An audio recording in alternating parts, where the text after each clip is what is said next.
Oh, hey guys, that's the true party king from the Mind Palace. Sorry, I just passed out there for a little bit. Back to our walk, guys. So, welcome, obviously, to the Mind Crush Palace with your host, the true party king of games, awakening in progress, still in progress. Here to ask the question, what is fiber format? Because I love Edison, you know that very well. I used to really love modern, not as much anymore. A little bit of tier limit, but besides that, not really touching it. We dabble in Crow format. We always love Crow format. Crow format is like Edison with DLC in a way. So definitely let me tell you that when I was very hesitant to join something that I thought would just be like chaos format but worse, fiber format proved me wrong. Fiber format actually was a lot of fun. There is a decent amount of deck diversity. I'd say the top decks, like Edison, is like, I'd say like 8 best decks. Obviously, like Blackwings is number 1. Plants is definitely up there too. Vayu, Turbo, and Frogs, you know, always are kings in a way. Machina and Light Swarm, you know, they're always slipping in and out along with the Gladiator Beast, unfortunately. So, when I tell you that Fiber format has like about as many top tier decks with, you know, you can have little swapping in between in terms of staples. Like obviously the main draw of Fiber format has to be the fact that the spells and traps are broken beyond belief. Obviously, like you get 2 Graceful Charity along with, you know, Pot, Delinquent Duo, Confiscation, Forceful Sentry, Painful Choice, Feather Duster, you know, all those really broken cards, but the monsters are terrible. That's where Tomato comes in. Tomato is the GOAT. So this is the list that I actually got 4th place in my first little Fiber format monthly thing at, you know, Format Library. They're always so good at doing those cool little retro format events. And yeah, no, it was a lot of fun. First game, Painful Choice, all 3 tomatoes and my tomato targets. Yet still somehow won that match. And pretty much all the matches after that, except for one. And like, oh, I feel like I was so close to winning it all.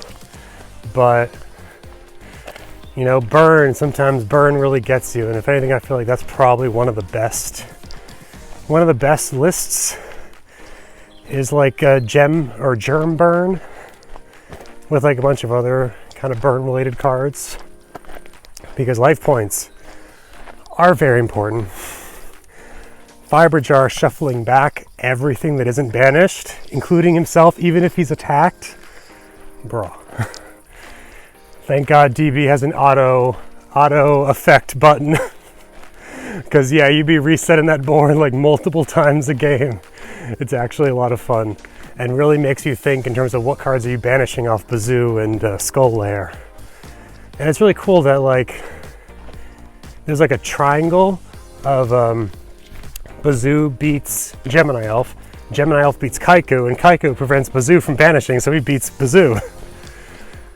But along with that, there's a Jowgen last turn OTK deck, because somehow that's allowed, where you can have Jowgen flip last turn and then basically just instantly win because your opponent can't summon a monster, so you just instantly win because you're the only one with a monster left. So yeah, no, I mean, again, definitely recommend. It was a lot of fun, a lot of back and forth. A lot of life management, because you have like Injection Fairy Lily, which like costs 2,000, But if you can close that game out real fast with like a Monster Reborn or something, doesn't matter. But you know, if it's in a grind, it's gonna matter. So yeah, it's I think they're gonna have another one coming up soon. So if you're interested, leave a comment below.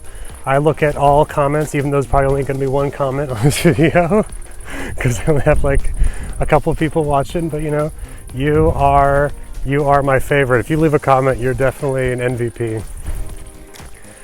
But anyways, I would say that I would leave you at that. But funny enough, literally today I got hooked thanks to Dump Truck. He hooked me on fiber format. Now he hooked me on Forged in Chaos, which is like you know, a fake format that they invented, but it's like honestly so much fun. Like you build your own decks, you buy your own cards, you negotiate trades, and the actual format is like super limited card pool for Edison, I'd say, or like hat format, but like the ban list is almost non-existent. And you also get like a bunch of modern cards, including ones that like I remember as a plant player in Modern, pulling this kitty and being like, oh, this kitty is like, it's plant support. That's so cool. That's so cool. Oh boy, what do they see? And they're both getting really excited. What's going on?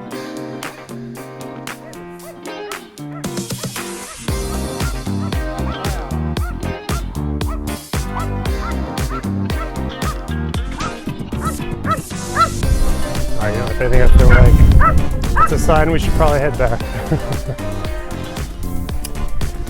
Anyways, like I was saying, Forged in Chaos, you have cards like this kitty that, like, when it was modern, I was like, oh, this doesn't help facilitate the one card fucking 6 interruption OTK combo of Sunseed Genus Loci, so it's terrible.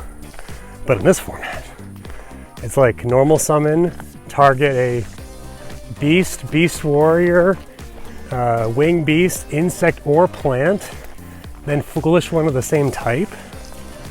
Oh, baby. Oh, it's so good.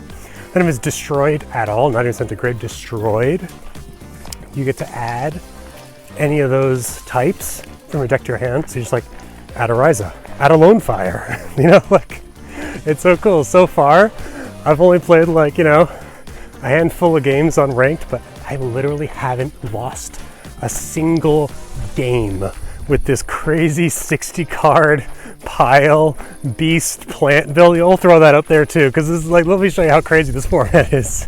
Like you're running all these crazy cards, like this green monkey baboon guy, and like, because like you can like foolish the baboon, then like crash your kitty into someone, summon the baboon, and search. Like, oh my god, it's so good. I love the fact that like beasts and plants can synergize, kind of like they do in redo format with Pineapple and Snipus. So hopefully we'll get on that soon. Anyways, this is the true party king. I'm gonna pass out again because, good gosh, these dogs drive me tired. And one day I'm gonna do a funny video where I'm just like, you know, promoting, because this is, you know, the aesthetic of the Sleepy Boys. You know, if you're part of the Sleepy Boy gang, you know, then you know, at any point, you know, you could fully just,